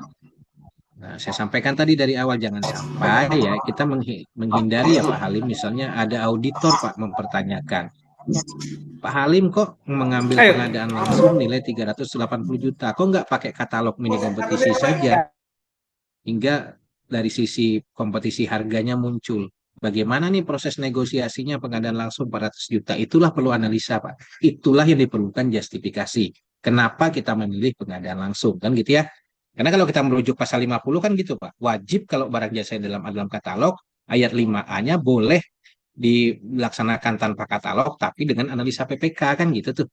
Ketentuan itulah yang kita munculkan. Nah, kira-kira seperti itu ya. Itu pertanyaan terkait yang tadi. Terus terkait analisa apakah mau per paket atau mau semuanya. Kembali Pak ke kita. Misalnya, oh bisa saja mungkin tidak semua paket itu ada barangnya tercantum dalam katalog. Berarti ada hal-hal misalnya, oh ini ada satu pekerjaan misalnya dinas pendidikan, ini itemnya tidak tercantum dalam katalog kita hingga kita menggunakan di luar e-katalog. Nah, artinya kan bisa tuh seperti itu.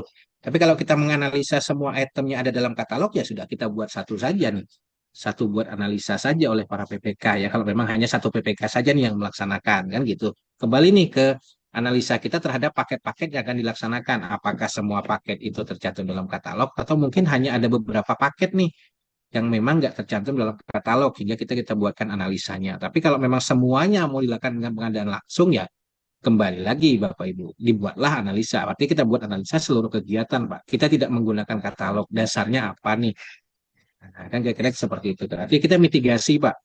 Mitigasi ya, karena salah satu kalau kita tahu subjeknya auditor itu kan kepatuhan terhadap peraturan. Itu kan subjek auditor tuh.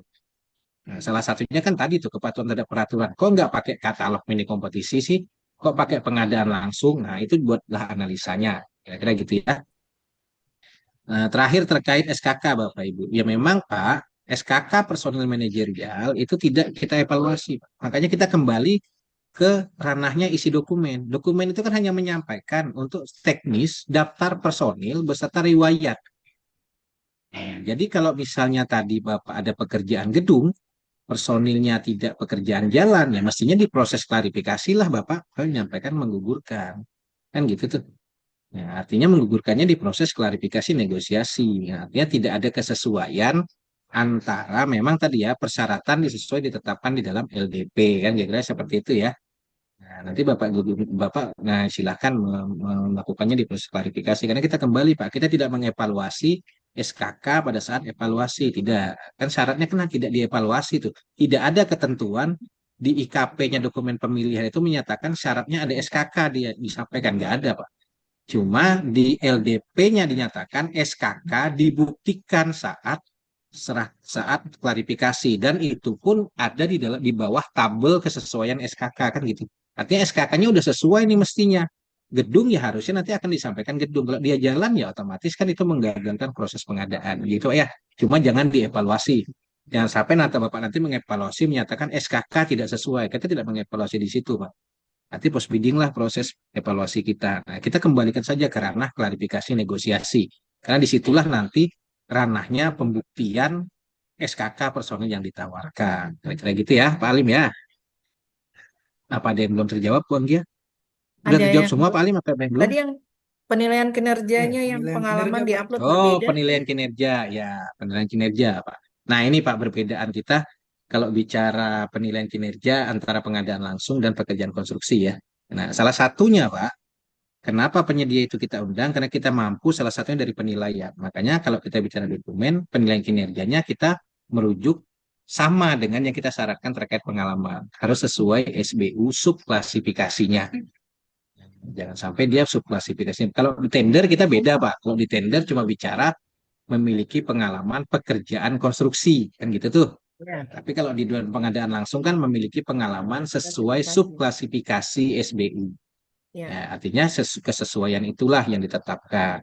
Atau kalau misalnya, oh kalau misalnya subklasifikasinya bangunan gedung gitu ya, oh agak susah nih ya sudah. Penetapannya mungkin kita bisa klasifikasinya, klasifikasi bangunan gedung misalnya gitu. Itulah yang nanti kita analisa di dalam penetapan dokumen. Ya, atau misalnya pekerjaannya sipil gitu ya, ya udah misalnya jalan mungkin gitu ya. Kalau KP sana mungkin nih siapa tahu. Nah, tapi kan gini Pak Alim, tadi saya sampaikan dari awal.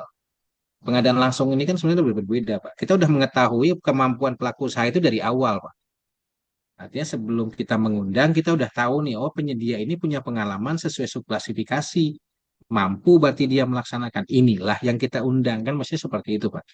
Jadi ya sebenarnya pengadaan langsung itu nanti hanya lebih penegasan di ketentuan evaluasinya, evaluasi peralatan, personil, klarifikasi gitu ya. Karena kita udah tahu udah menetapkan dari awal nih pelaku pengadaan yang akan diundang itu kita yakinkan tadi kan ketentuannya menyatakan yang diyakini mampu. Artinya Bapak meyakini mampu dari kualifikasi, dari sisi kemampuan, pengalaman, manajerial, peralatan mungkin ada. Nah, itu silahkan saja. Tapi intinya sesuai subklasifikasi, sesuai apa yang kita syaratkan di dalam dokumen pengalaman. Kira-kira gitu ya, Pak Alim ya. Oke, ada lagi. Pak Alim, Eh, Bu Anggia. Sorry, izin Pak, Ada. nambahin. Perlu Ya, ditambahkan di Dokpil nggak ya tentang tadi pengalaman sesuai dengan subklasifikasinya untuk yang penilaian kinerja? oke, ini saya izin share ya, Bu. Nih, ini contoh Boleh. dokumen yang ada saya buat. Ini draft saja. Nah, persyaratan memiliki pengalaman pekerjaan sesuai subklasifikasi SBU. Saya buat sini saya ambil kurun waktu 4 tahun terakhir, Bu. Ini saya ambil kurun waktu 4 tahun terakhir, nanti silahkan disesuaikan sejak 3 tahun gitu ya. Ya, memiliki kinerja dengan nilai B atau sangat baik dalam kurun waktu beberapa tahun terakhir sesuai subklasifikasi yang disyaratkan, yang penilaian kinerjanya tercantum dalam sikap atau mungkin secara manual sesuai peraturan LKPP tentang pembinaan pelaku usaha gitu ya. Di sini saya jelaskan dalam hal penilaian kinerja sudah tercantum dalam sikap, peserta menyampaikan tangkapan layar. Tapi dalam hal belum terdapat penilaian, maka peserta mengunggah hasil penilaian secara manual sesuai peraturan LKPP 4 2021. Nah, kalau untuk penyedia yang belum memiliki, maka dikecualikan ya. Dalam hal pelaku usaha tidak mengunggah sebagaimana dimaksud, maka gugur evaluasi kualifikasi. Nah, kira-kira seperti itu, Bu. Memang sudah dicantumkan dari awal sesuai subklasifikasi SBU yang disyaratkan. Nah, saya juga Oke. cantumkan di dalam LDP-nya, di dalam LDP juga kalau nggak salah ada, di dalam LDP. Nah, dalam LDP juga ada nih contoh LDP saya buat ya. Ada peserta Nah, yang mau jadi capture atau nanti bisa di-share nanti saya contohnya? sharekan Bu, ya Oke. sama Word-nya ya. Ya. Siap, siap, siap, siap. Ada Oke. contohnya. Izin Bu, Ya. tapi Pak, ini yang berdasarkan poin 7 ini Pak tadi Pak, yang penilaian kinerja penyidik ini kan Pak mengupload tangkapan layar atau yang berdasarkan Perlem Iya, 4 Pak tahun 2001. Gimana iya. Pak kalau ternyata dia nggak upload Pak, tapi kita baik yang tangkapan layar maupun yang manual Pak, tapi kita cek di sikapnya Pak, itu ada penilaian kinerja penyedianya Pak. Nah itu gimana Pak? Apakah tetap kita luluskan atau kita gagalkan Pak? Ya, kalau saya buat di dokumen, Pak, dalam hal tidak mengunggah, maka gugur kualifikasi. Oh, Oh, Kalau saya sampaikan memang, Bapak Ibu, kalau di oke. dokumen pengadaan langsung kan, pada saat evaluasi kan, nah ini kan saya sampaikan, Pak, dalam hal pelaku usaha tidak mengunggah sesuai huruf A atau B, maka gugur kualifikasi. Nah, itu Oke. saya sampaikan. Artinya, ya memang kalau kita bicara pengadaan langsung itu kan pada saat evaluasi sikapnya sudah terbuka, Pak. Sebenarnya Ya. sikapnya sudah terbuka itu kita tinggal melihat saja kesesuaiannya. Benar kan nggak yang diupload dengan yang disikapkan gitu tuh. Ya. Jadi bukannya kita, ya jangan pejabat pengadaan malah yang mohon maaf repot nyariin ke dalam sikap. Penyedia sampaikan dulu nih bahwa memang punya penilaian, baru kita sesuaikan di sikap kan gitu ya. Ya. Nah, kira-kira gitu Pak Alim. Ya, Oke. Sudah eh, cukup, Pak Kim? Kita eh, lanjut ada di lagi? kolom chat. Oh iya iya, cukup Pak. Cukup Bu Oke, Anggi, Pak Yusuf. Makasih. Oke, ya, terima baik. kasih. Terima kasih, Pak Lim. Lanjut ke kolom chat ya, Pak. Banyak banget nih pertanyaannya. Yang pertama dari Pak Ferry, sehubungan dengan terbitnya Perpres 46/2025 yang mengatur bahwa nilai pengadaan langsung untuk pekerjaan konstruksi dapat dilaksanakan sampai dengan 400 juta, apakah penerapan ketentuan tersebut memerlukan diskresi atau penyesuaian dari pemerintah daerah, misalnya dalam bentuk surat edaran kepala daerah? Terus yang kedua, apabila tidak terdapat diskresi atau kebijakan lanjutan dari pemerintah daerah, apakah OPD tetap dapat melaksanakan ketentuan sebagaimana diatur dalam Perpres tersebut dan bagaimana mekanisme penerapannya di OPD? Ya, Silakan Pak Ferry. si- eh, Iya, Pak Yefri. oke. Baik, Bu Anggia, ini Ya. saya tadi sudah kita sampaikan ya. Sebenarnya kalau diskresi itu tidak perlu kepala daerah, Pak. Ya, Oh, oke. cukup sampai PA saja sebenarnya, tidak perlu kepala daerah harus membuat peraturan bupati tentang standar. Karena gini, diskresi ini kan hanya mungkin kita gunakan sampai nanti peraturannya ada, Pak. Kalau peraturannya sudah ada, ya kita tidak perlu hal-hal seperti ini lagi, kan sebenarnya seperti itu ya. Nah, jadi ya saya rasa tidak perlu kita sampai membuat keputusan kepala daerah segala macam yang mengikat keputusan kepala daerah karena memang aturan perpresnya kan ada, Pak. Ya sebenarnya kalau kita bicara diskresi saya sampaikan tadi SE1 itu sudah sebutkan diskresi, cuma lebih kita lengkapi lagi nih. Memang di SE1 hanya menyatakan merubah RUP, kita lebih lengkapi lagi dengan keputusan PA siapa nih yang melaksanakan proses pengadaannya. Oh, pejabat pengadaan nanti ditetapkan kan seperti itu tuh. Jadi dia tidak Ya. perlu berbicara sampai keputusan kepala daerah gitu ya. Apabila Oke. tidak dapat diskresi atau kebijakan lanjutan, ya, apakah tetap dapat melaksanakan sesuai ketentuan Perpres dan bagaimana mekanisme? Ya, silakan dilaksanakan tidak ada masalah Pak, sebenarnya. Ya, artinya tadi saya sampaikan SE1 itu sudah menyatakan menjamin kepastian hukum ya, memberikan perlindungan kepada pihak yang terdampak terbitnya Perpres kan gitu ya. Ya, artinya walau dengan tanpa diskresi pun sebenarnya sudah dilaksanakan. Artinya kan Perpres 46 itu terbit sejak tanggal diundangkan ya Bu ya, Bu. Ya, artinya boleh harus dilaksanakan ya silakan Pak. Tapi diskresi tadi sebenarnya lebih menguatkan saja nih. Ya, karena tadi saya sampaikan dari awal, ya, kalau ada dibilang ada pertentangan, kita kan berbicaranya Perpres PL itu, pengadaan langsung itu sampai 400. Tapi di dalam pelampiran peraturan LKPP 12, di mana dokumen pemilihannya itu kita jadikan standar kita melaksanakan pengadaan langsung, menyatakan pengadaan langsung itu sampai 200 juta saja. Artinya kan ada pertentangan nih, siapa pelaku sih yang melaksanakan di 400, diskresi-diskresi itu saja yang mungkin perlu diperkuat. Kira-kira gitu sih. Tapi tidak perlu dengan putusan kepala daerah ya, Bu ya. Oke. Ya, cukup di PA Ya. saja. Artinya Ya. menyesuaikan pasal 9-nya, Pak. Pasal 9 di Perpres itu ada tugas PA tuh dalam rangka mengisi kekosongan hukum, boleh menetapkan metode, bentuk kontrak, pemilihan, kan gitu kan. Ada itu ketentuan di pasal 9 F2-nya ya. Nah, kira-kira gitu Bu Anggia. Ya. Minta Lanjut, Pak. contoh standar dokumen Ya. pemilihan. Oke, Nanti di-share, Pak ya. siap. Ada juga yang minta kertas kerja nih untuk pengadaan langsung. Oh iya, Kertas mengenai kerja. mengenai pengadaan langsung yang di bawah 50 juta apa tetap harus SPSE? Sebenarnya ya Bu, ya artinya memang kalau kita bicara di dalam Perpres itu kan menyatakan ya nilai di atas 50 saja transaksional ya. Alangkah idealnya konstruksi itu semuanya transaksional Bu. Cuma memang di konstruksi nilai sampai dengan 50 juta ya dan konsultansi nilai sampai 25 juta kalau kita merujuk ke peraturan LKPP tidak perlu syarat teknis Pak. Cukup surat penawaran dan penawaran harga saja. Itu ada di dalam peraturan LKPP 12 lampiran 2 tuh. Kalau konstruksi sampai 50 juta, penyedia itu hanya menyampaikan surat penawaran dan dokumen penawaran harga. Cuma dua itu saja. Tidak perlu adanya surat personil, tidak perlu menyampaikan bukti peralatan, enggak seperti itu. Sama sebenarnya dengan jasa konsultansi ya. Kalau nilai sampai 25 juta, cukup menyampaikan surat penawaran dan penawaran harga saja. Sebenarnya seperti itu. Ya, artinya apakah ditanyakan terkait haruskah dilaksanakan secara non transaksional? Boleh, kasihlah kan Bu. Cuma kan ya tadi kembali lagi pencatatan non tendernya juga harus berjalan kan gitu. Ya. Ya, sebenarnya kan kalau kita tidak melaksanakan secara non transaksional pun tidak ada masalah, tapi pencatatan non tender juga harus kita jalankan kan. Ya. Analisanya kembali lagi, apakah PPK ini mau repot di akhir melakukan pencatatan non tender, apa mau kita prosesnya kita jalankan dari tahapan awal transaksional. Kira-kira gitu sih. Kalau saya menyarankan transaksionalnya tetap dijalankan. Jadi biar Berjalan. lebih tercatat prosesnya gitu ya. Oke, siap. Riwayatnya lebih tercatat gitu Oke, ya. lanjut pertanyaan berikutnya Pak dari Bapak Hendratma. Di MDP ada klausul adendum, tapi di aplikasi SPSE tidak ada fitur adendum. Haruskah PP menggagalkan pengadaan langsung setiap ada perubahan dokumen?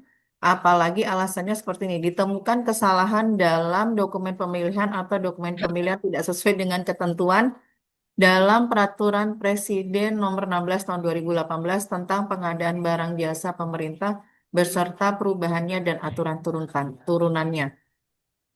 Silakan Pak. Oke. Kesalahan Tadi di dokumen dalam pemilihan. dokumen ada bicara adendum ya Bapak Ibu ya. Baik. Oke, Kalau di Bapak Ibu sekalian, eh, ini saya sampaikan ya Bapak Ibu, kalau kita bicara, ini saya bicara spesifik pengadaan langsung ya Bu ya. ya. Kata adendum itu cuma muncul di SPK Bu, di bentuk SPK-nya. Coba kita lihat nanti ya Bapak Ibu bisa lihat, kayak siapa tahu saya mungkin ada kekeliruan ya. Setahu saya kata adendum itu hanya muncul di kata di telaten klausul SPK. Kalau di IKP seperti itu ya, di LDP itu tidak ada nama kata adendum sebenarnya gitu ya, atau perubahan gitu ya. Jadi terus tadi dinyatakan misalnya eh, menyatakan Terus, dokumen tidak sesuai gitu ya. Nah, tadi ya, ya saya ya paham ya, dia ya, bahwa dokumen pemilihan tidak sesuai dengan apa, terdapat dengan kesalahan gitu ya, ya kesalahan kesalahan dalam dokumen. dokumen pemilihan. Ya, Jadi Bapak Ibu, dalam proses pengadaan langsung ada namanya tahap review dokumen persiapan pengadaan gitu ya. Nah, dilanjutkan dengan tahap penetapan persiapan pemilihan, Pak. Saya rasa disitulah kita menganalisis terkait isi dokumen pemilihan ya. Sebenarnya kalau kita bicara secara konstruktifnya kan yang kita cantumkan dalam dokumen ini kan memang bukan standar ya Bu ya, model dokumen.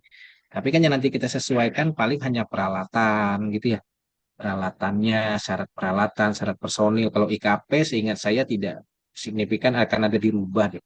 Kayaknya IKP itu udah standar banget tuh. Tidak mungkin, jarang tuh pejabat pengadaan artinya mengedit, merevisi IKP itu kan jarang Bu. Yang paling yang di LDP kan gitu ya, nama DP, paket gitu ya. ya, Nah, jadi ya nilai usahakan HPS. nilai HPS kan gitu kan, kita tidak tidak ada tuh yang merubah isi IKP itu kan enggak kan Bu. Enggak.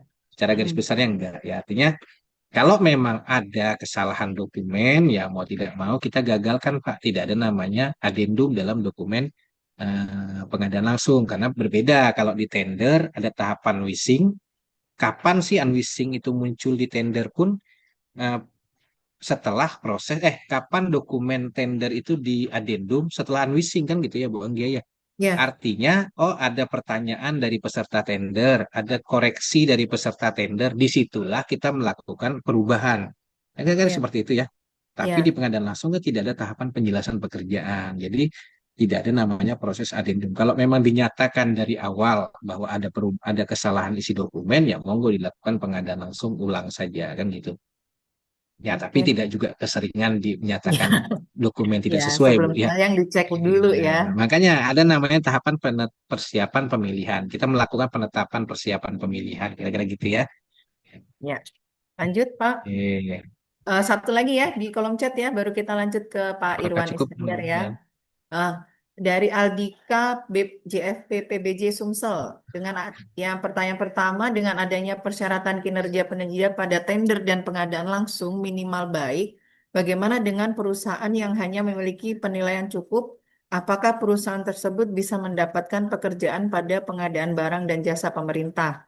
Yang kedua, Oke. berdasarkan MDP pengadaan langsung tahun 2021, tidak ada ketentuan dalam evaluasi pengalaman kerja personil konsultan konstruksi. Apakah bisa kita tambahkan perhitungan pengalaman seperti pada tender? Baik, yang pertama, Oke, Pak. baik. Baik, yang pertama dengan yang persyaratan kinerja ya. Kalau kita bicara Bapak Ibu minimal baik ya. Ini sebagai bocoran saja draft peraturan LKPP-nya sendiri, nanti Bapak Ibu itu juga bicara minimal baik Pak, tidak bicara cukup. Kalau cukup itu kan saya ambil contoh ya, kalau kita bicara peraturan LKPP 4 tuh. ya, terkait misalnya kuantitas pekerjaan gitu ya. Nah, kalau kuantitas pekerjaan itu artinya kalau cukup itu, kualitas, saya bicara kualitas ya dengan bobot 30% misalnya. Kalau bicara cukup itu setelah pekerjaan selesai itu perbaikannya itu melebihi hampir 50% butuh perbaikan. Nah, kalau baik berarti dia kurang dari 50%. Oh, pekerjaan bangunan gedung selesai, di masa pemeliharaan itu kurang dari 50% akan ada perbaikan. Itu minimal catatannya baik. Ya, nilai kinerjanya baik tuh. Nilai scoringnya kan itu 2 ya. Nah, tapi kalau misalnya cukup, itu artinya setelah pekerjaan itu selesai, dibutuhkan perbaikan di masa pemeliharaan itu melebihi sekitar 50%, Pak. Nah, disitulah dasar analisa kita, kenapa kita menetapkan penilaian kinerja itu minimal baik. Artinya kalau memang penyedia itu minimal cukup, maka tentu tidak memenuhi persyaratan, kira-kira gitu ya. Sesuai ketentuan yang kita atur di dalam dokumen kita sendiri, kira-kira gitu. Terus yang kedua, berdasarkan MDP pengadaan langsung tahun 2021, tidak ada ketentuan dalam evaluasi pengalaman kerja personil konsultan ya Bu ya. Apakah Iya. bisa dilakukan perhitungan? Nah, jadi gini Pak, bedakan antara seleksi dan pengadaan langsung. Seleksi itu kan kita kualitas biaya ya. Ada scoring bobot kan gitu kan Bu ya. Nah, kan kalau di jasa konsultan konstruksi kan kita menghitung scoring nih, pengalamannya Ya, segini, skornya berapa. Tapi di dalam ya. pengadaan langsung, kita menggunakan metode pasca kualifikasi sistem gugur. Jadi Oke. ada, tidak ada saja. Tidak perlu kita buat perhitungan pengalaman. Makanya Bapak Ibu kalau di konstruksi jasa konsultan konstruksi pun saran saya jangan juga mempersyaratkan pengalamannya banyak-banyak Bu. Ya minimal 1-2 tahun aja lah. Jangan ada misalnya konsultan konstruksi pengadaan langsung pengalaman 8 tahun ya. Terlalu ribet nanti. Artinya kita kan pekerjaan sederhana nih. Bagaimana syarat kita pun juga harusnya syarat sederhana kan kira-kira gitu ya. Artinya tidak ada Pak pembuatan terkait perhitungan pengalaman. Ya kita menggunakan metode pasca kualifikasi sistem gugur kan gitu ya.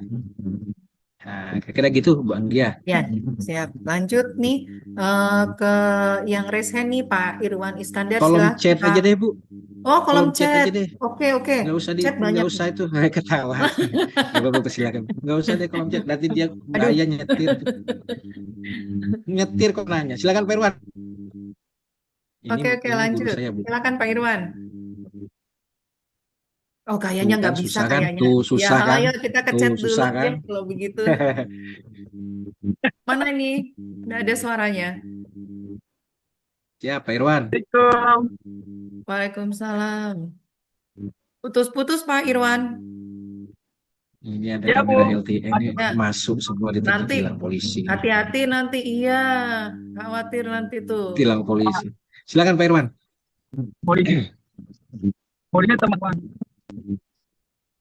Putus-putus Pak Irwan. Ya, assalamualaikum. Putus-putus Suaranya. Pak. Assalamualaikum warahmatullahi wabarakatuh. Waalaikumsalam warahmatullahi wabarakatuh. Iya, terima kasih Bu sama Bu. Ini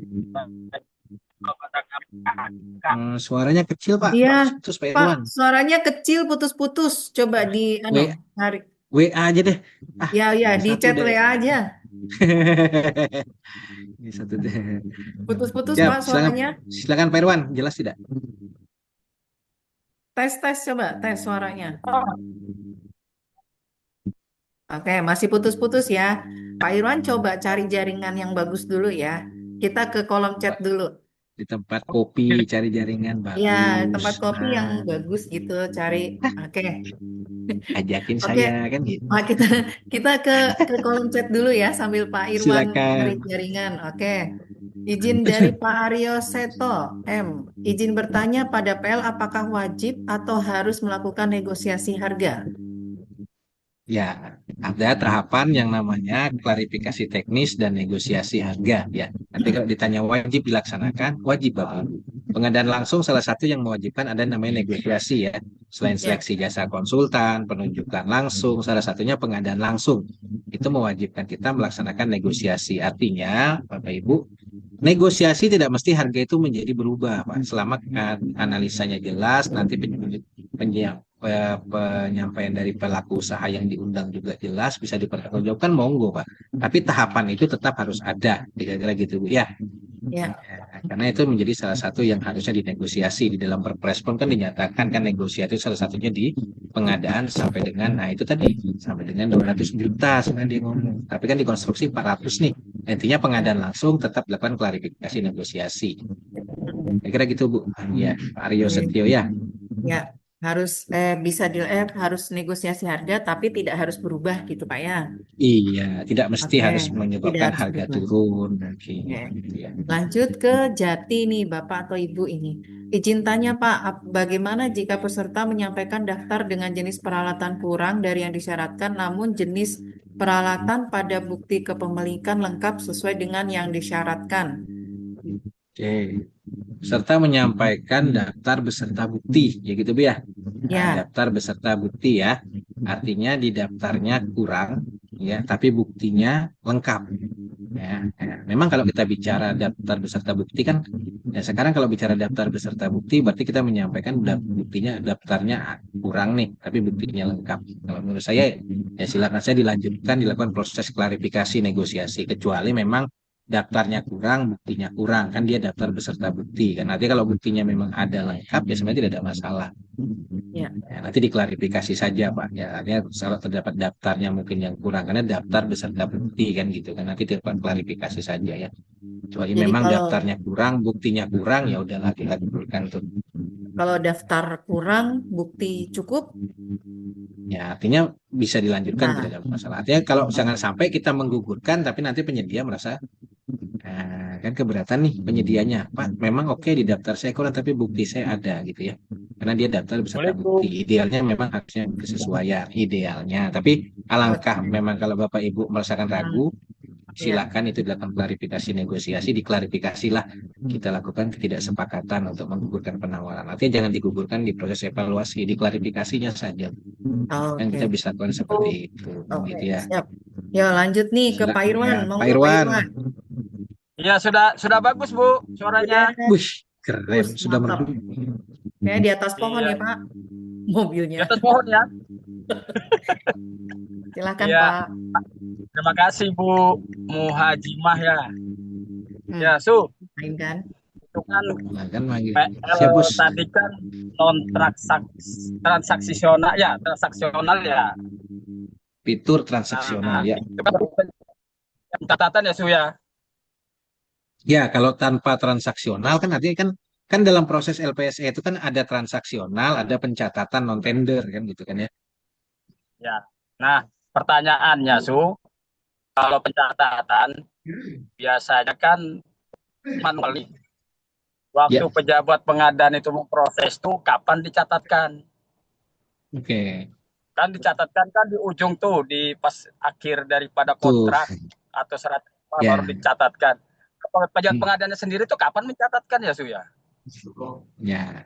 Jadi gini, Nah itu Pak tuh. Irwan, kalau namanya terus apa lagi, Pak? Ya Satu terus aja, saja. Indah. Oke, Iya Ya, nggak satu aja. apa-apa. oh ya, oke. Satu aja, Bu. Silakan Pak Ini pertanyaan Yefri. paling susah dia nih, Iya, satu. susah sekali kayaknya Pak. Iya, Jadi silakan gini Pak Pak. Irwan, namanya pencatatan non-tender ya, itu tidak ada di tanah pejabat pengadaan, pencatatan kita. Nah, pencatatan itu nanti di akhir, saya sepakat dengan Pak Irwan ya, karena nanti akan ada nomor SPK, nomor berita acara, itu sudah terupload di akhir Pak. Kalau di kita, Ya, pencatatan, kalau di pejabat pengadaan itu kan nanti kita mengupload nih Pak, berita acara evaluasi, BAHP, itu lebih jelas sebenarnya kalau kita lakukan secara transaksional. Artinya tidak ada namanya ya, pencatatan di sisi pejabat pengadaan. Tidak ada fiturnya pejabat pengadaan melakukan pencatatan. Itu nanti akan ada fiturnya di pejabat pembuat penandatangan kontrak atau pejabat pembuat komitmen, Pak Irwan.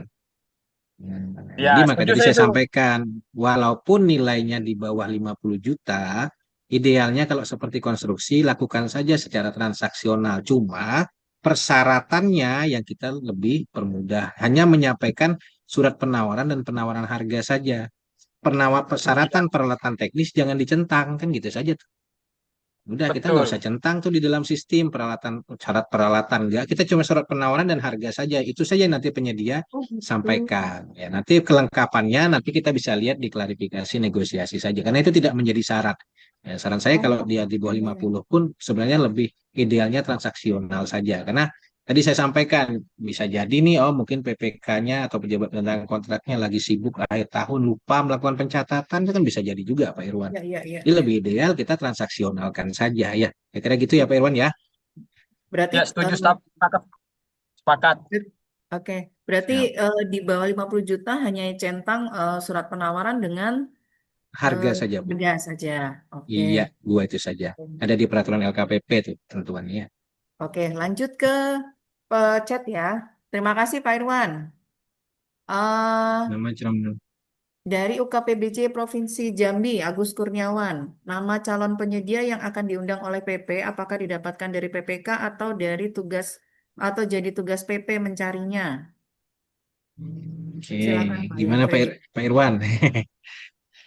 Ya, jadi gini, Bapak Ibu, ya memang kalau kita bicara itu menjadi ranah kewenangannya, ya tadi ya kalau kita bicara dari sisi regulasi kan pejabat pengadaan mencari sumber informasi minimal dua kan gitu kan ya. Nah, salah satunya tadi saya bilang, oh apakah PPK itu tidak boleh sih, enggak sih PPK itu menyampaikan nih kami ada misalnya calon pelaku usaha yang menurut kami mampu, tapi dari sisi positif ya Bu ya, mampu dari sisi penilaian udah bagus. Ya, Ya, itu nanti kita analisa dalam proses review. Namanya analisis pasar.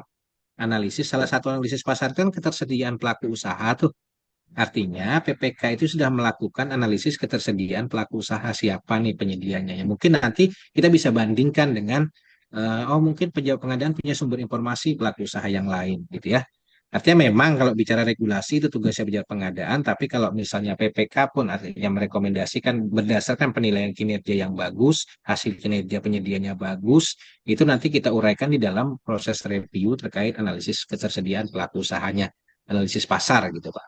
Nanti dari situlah kita bisa menetapkan siapa kira-kira penyedia yang akan kita pilih atau kita undang gitu ya. Kira-kira gitu ya Bu Anggi ya. ya, ya, oke. Eh, izin Pak Yefri, Ya. ini sudah jam 16.30 WITA ini. Ya, Mau ya. dilanjutkan, mau lanjutkan pertanyaan semua di kolom chat sekitar 5 Monggo menit silakan atau Bu. Silakan silakan. oh boleh 5 menit ya. Oke.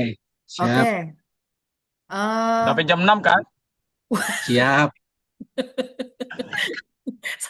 Oke, lanjut dari Narsih PBJ, Bapak atau Ibu ini. Jika pembuktian kualifikasi dan negosiasi dikuasakan, apakah selain surat kuasa juga harus dilampiri bukti potong pajak 1721 form bagi yang diberi kuasa? Mohon penjelasan. Oke, kita kembali lagi ke ranah ke ketentuan terkait pembuktian ya, gitu Ya, kan? Direksi yang namanya tercantum dalam akta pendirian itu pasti hadir ya. Yang satu ya, direksi yang namanya hadir, penerima kuasa dari direksi yang nama penerima kuasanya tercantum dalam akte. Artinya nama penerima kuasa tercantum dalam akte ya. ya, Pihak lain yang bukan direksi dapat menghadiri selama berstatus sebagai tenaga tetap kan gitu ya. Form 1721 ini kan sebenarnya menyatakan itu tenaga tetap Bu ya. Ya, artinya silahkan saja Bapak Ibu kalau memang di ketentuan dokumen pengadaan langsung itu tidak ada, tapi dinyatakan bahwa pihak lain itu bisa hadir selama tenaga tetap dan memperoleh surat kuasa gitu ya. Ya, selama berstatus tenaga tetap dan memperoleh surat kuasa dari direksi. Artinya ada surat kuasa dan dia tenaga tetap. Nah, salah satu mungkin syarat kita menetapkan kan Form 1721. Rata-rata kan sebenarnya ini kan seperti itu, Bu. Itulah dinyatakan dia tenaga tetap. Artinya kalau memang mau mempersyaratkan silahkan. Nah, itu monggo, nggak ada masalah, Pak. Ya, juga harus dilampiri bukti potong. Tapi nanti di undangan pembuktiannya, tolong ini dipertegas, gitu ya. Artinya selain surat kuasa juga menyampaikan bahwa harus dengan tenaga tetap yang dibuktikan dengan bukti potong pajak, misalnya 1721.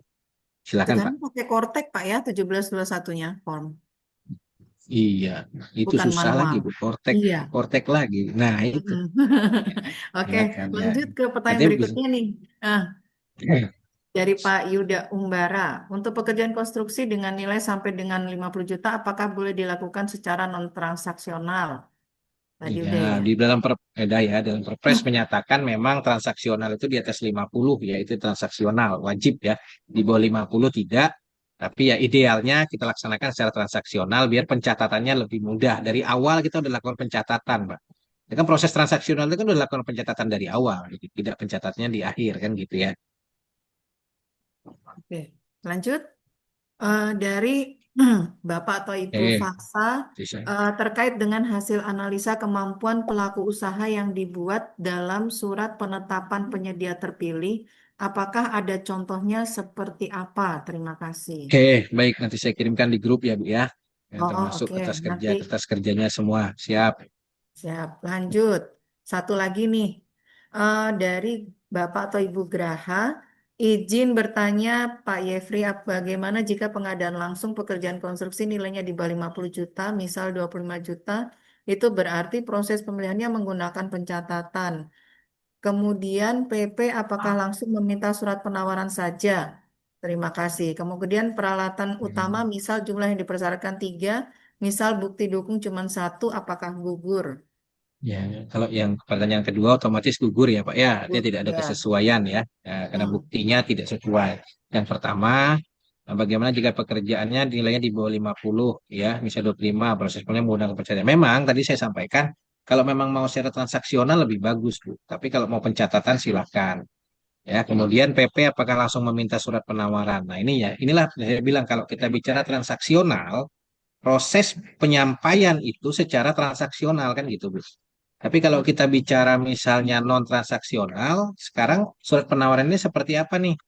Kita kembali ke zaman dulu manual nih, penyedia datang menyampaikan penawaran, terus dibuat berita acara, apakah seperti itu ya? Nah, atau kita lakukanlah secara transaksional semuanya by sistem tercatat. Jadi kan tidak lebih mudah sebenarnya lakukan secara transaksional. Tapi kalau memang regulasi masih menyatakan boleh dilakukan secara non transaksional silakan. Tapi idealnya lebih baik transaksional Bapak Ibu sekalian.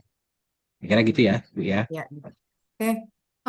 Pak Yefri dan Bapak Ibu peserta kelas webinar, ini waktu sudah pukul, kalau di kami 16.36 WITA nih. Masih ada beberapa pertanyaan yang belum terjawab. Kalau nanti dijawab di kelas di WA bisa ya, Bisa dilanjutkan Bu, di WA ya. silakan ya. Nanti kita di Nanti di grup atau capture Juga WA bisa Bu aja saya, Japri. nggak apa-apa. Oke. Japri Oh, bisa Bu Japri. udah. Pak Ya, Yefri nanti di bisa WA di saja, Japri. silakan.